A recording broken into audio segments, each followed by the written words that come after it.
Desde aquella mañana en el mercado no había vuelto a utilizar el Urim y el Tumim, porque Egipto pasó a ser un sueño tan distante para él como lo era la ciudad de la Meca para el mercader. Sin embargo, el muchacho estaba ahora contento con su trabajo y pensaba siempre en el momento en que desembarcaría en Tarifa, como un triunfador. Acuérdate de saber siempre lo que quieres, le había dicho el viejo rey. El chico lo sabía, y trabajaba para lograrlo. Quizá su tesoro había sido llegar a esa tierra extraña, encontrar a un ladrón y doblar el número de su rebaño sin haber gastado siquiera un céntimo. Estaba orgulloso de sí mismo. Había aprendido cosas importantes, como el comercio de cristales, el lenguaje sin palabras y las señales. Una tarde vio a un hombre en lo alto de la colina quejándose de que era imposible encontrar un lugar decente para beber algo después de toda la subida. El muchacho ya conocía el lenguaje de las señales, y llamó al viejo para conversar. «Vamos a venderte para las personas que suben la colina», le dijo. «Ya hay muchos que venden té por aquí», replicó el mercader. «Podemos vender té en jarras de cristal. Así la gente degustará el té y también querrá comprar los recipientes de cristal. Porque lo que más seduce a los hombres es la belleza». El mercader contempló al chico durante algún tiempo sin decir nada. Pero aquella tarde, después de rezar sus oraciones y cerrar la tienda, se sentó en el borde de la acera con él y lo convidó a fumar narguile, aquella extraña pipa que usaban los árabes. «¿Qué es lo que buscas?», preguntó el viejo mercader de cristales. «Ya se lo dije. Tengo que volver a comprar las ovejas, y para eso necesito dinero». El viejo colocó algunas brasas nuevas en el narguile y le dio una profunda calada. «Hace 30 años que tengo esta tienda. Conozco el cristal bueno y el malo, y todos los detalles de su funcionamiento. Estoy acostumbrado a su tamaño y a su movimiento. Si sirves té en los cristales, la tienda crecerá, y entonces tendré que cambiar mi forma de vida». «¿Y eso no es bueno?», preguntó el muchacho. «Estoy acostumbrado a mi vida. Antes de que llegaras, pensaba en todo el tiempo que había perdido en el mismo lugar. Mientras mis amigos cambiaban, se iban a la quiebra o progresaban. Esto me provocaba una inmensa tristeza. Ahora yo sé que no era exactamente así. La tienda tiene el tamaño exacto que yo siempre quise que tuviera. No quiero cambiar porque no sé cómo hacerlo. Ya estoy muy acostumbrado a mí mismo». El muchacho no sabía qué decir. «Tú fuiste una bendición para mí», y continuó el viejo. «Y hoy estoy entendiendo una cosa. Toda bendición no aceptada se transforma en maldición. Yo no quiero nada más de la vida. Y tú me estás empujando a ver riquezas y horizontes que nunca conocí. Ahora que los conozco, y que conozco mis inmensas posibilidades, me sentiré aún peor de lo que me sentía antes. Porque sé que puedo tenerlo todo, y no lo quiero». Menos mal que no le dije nada al vendedor de palomitas de maíz, pensó el muchacho. Continuaron fumando el narguile durante algún tiempo, mientras el sol se escondía. Estaban conversando en árabe, y el muchacho se sentía muy satisfecho por haber logrado hablar el idioma. Hubo una época en la que creyó que las ovejas podían enseñarle todo lo que hay que saber sobre el mundo. Pero las ovejas no podían enseñar árabe. Debe de haber otras cosas en el mundo que las ovejas no pueden enseñar. Pensó el chico mirando al mercader en silencio. Porque ellas solo se preocupan de buscar agua y comida. Creo que no son ellas las que enseñan, soy yo quien aprendo. «Maktub», dijo finalmente el mercader. «¿Qué significa eso?». «Tendrías que haber nacido árabe para entenderlo», repuso él. «Pero la traducción sería algo así como está escrito». Y mientras apagaba las brasas del narguile, le dijo al muchacho que podía empezar a vender el té en las jarras. A veces es imposible detener el río de la vida. Los hombres llegaban cansados después de subir la ladera. Y allí encontraban una tienda de bellos cristales con refrescante té de menta. Los hombres entraban para beber el té, que era servido en preciosas jarras de cristal. «A mi mujer nunca se le ocurrió esto», pensaba uno, y compraba algunas piezas porque iba a tener visitas por la noche, y quería impresionar a sus invitados con la riqueza de aquellas jarras. Otro hombre afirmó que el té tiene siempre mejor sabor cuando se sirve en recipientes de cristal, pues conservaban mejor su aroma. Un tercero añadió que era tradición en Oriente utilizar jarras de cristal para el té, pues tenían poderes mágicos. En poco tiempo la noticia se difundió y muchas personas empezaron a subir hasta lo alto de la ladera para conocer la tienda que estaba haciendo algo nuevo con un comercio tan antiguo.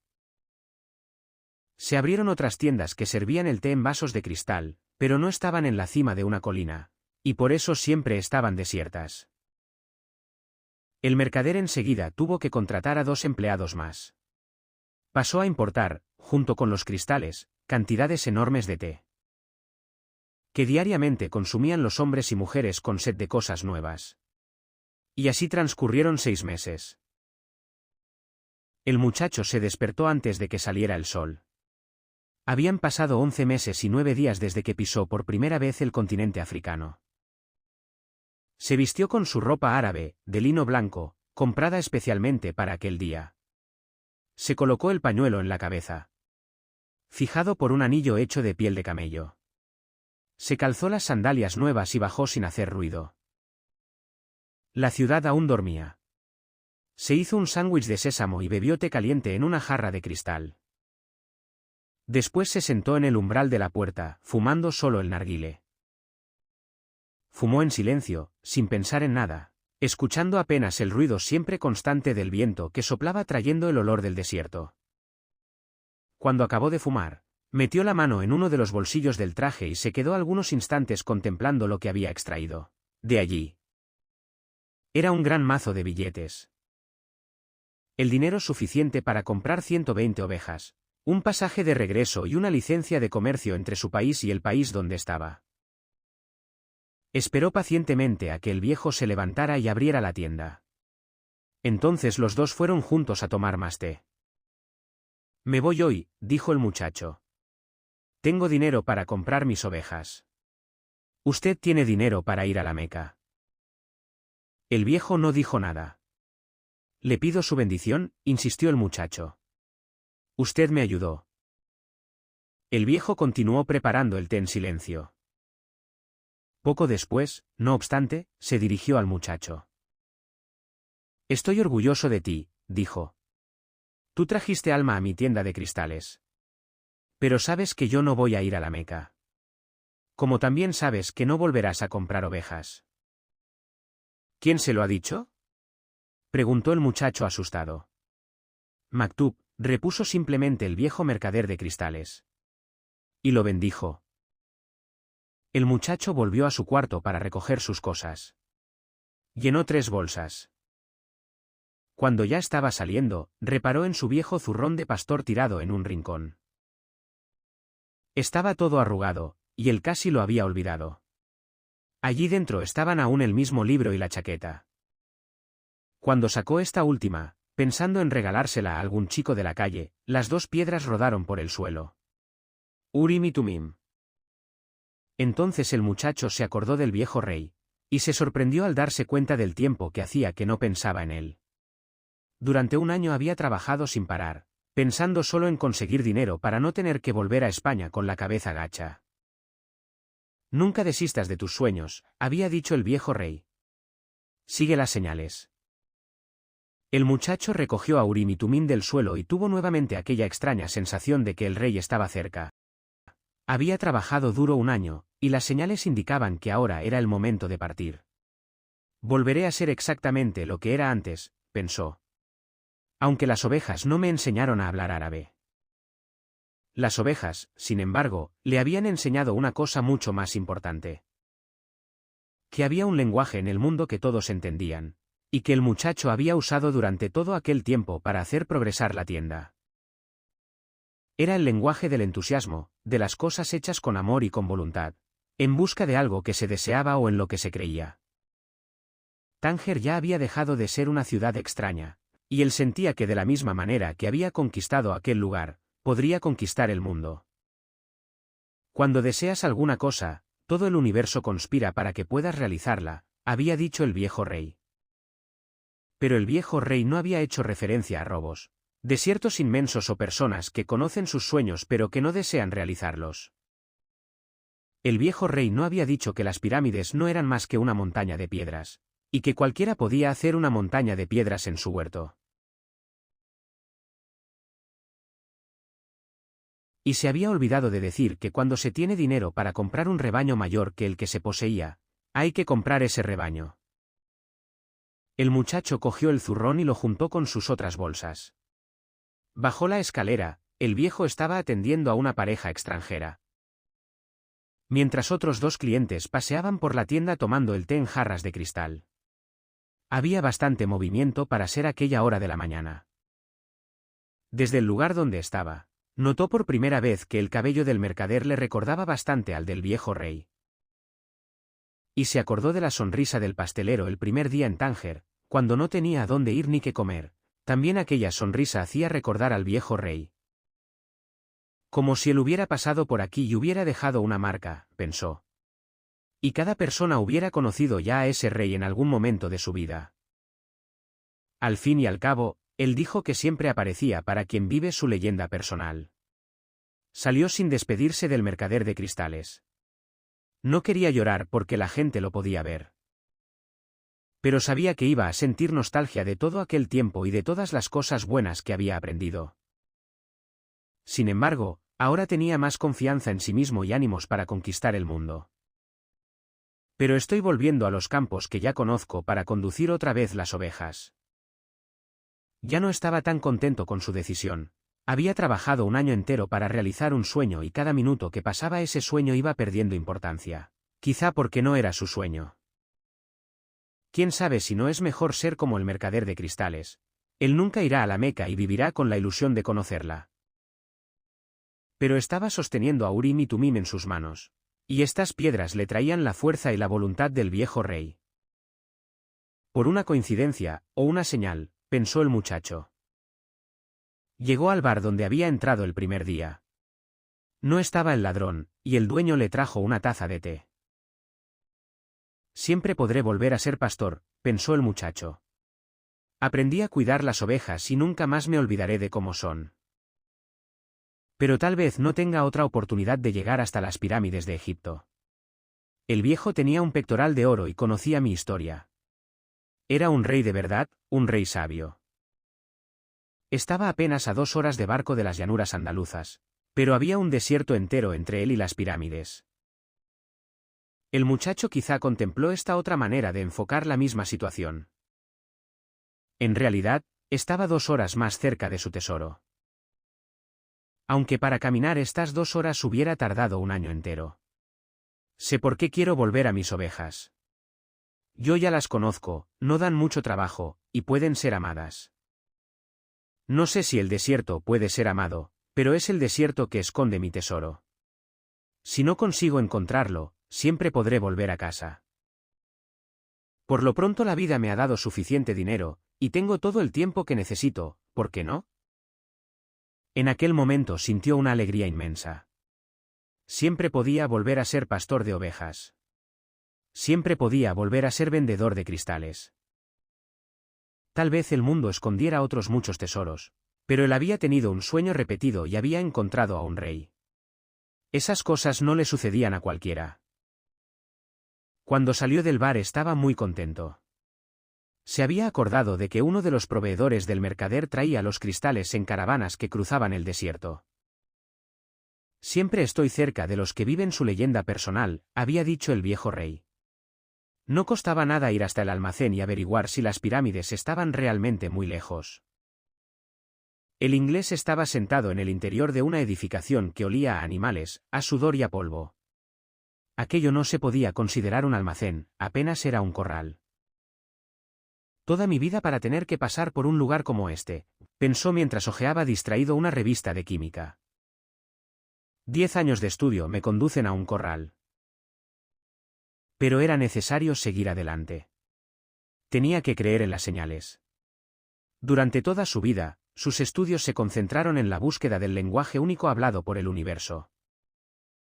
Primero se había interesado por el esperanto, después por las religiones y finalmente por la alquimia. Sabía hablar esperanto, entendía perfectamente las diversas religiones, pero aún no era alquimista. Es verdad que había conseguido descifrar cosas importantes. Pero sus investigaciones llegaron hasta un punto a partir del cual no podía progresar más.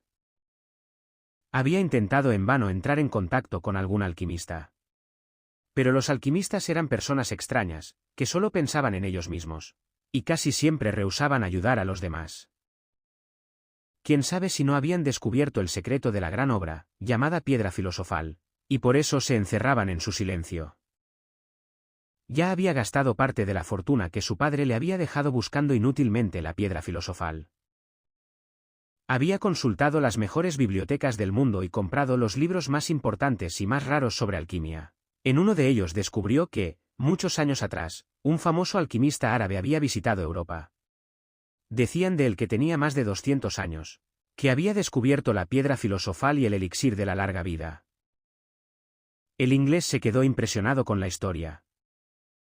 Pero no habría pasado de ser una leyenda más si un amigo suyo, al volver de una expedición arqueológica en el desierto, no le hubiese hablado de la existencia de un árabe que tenía poderes excepcionales. Vive en el oasis de Al-Fayum, dijo su amigo.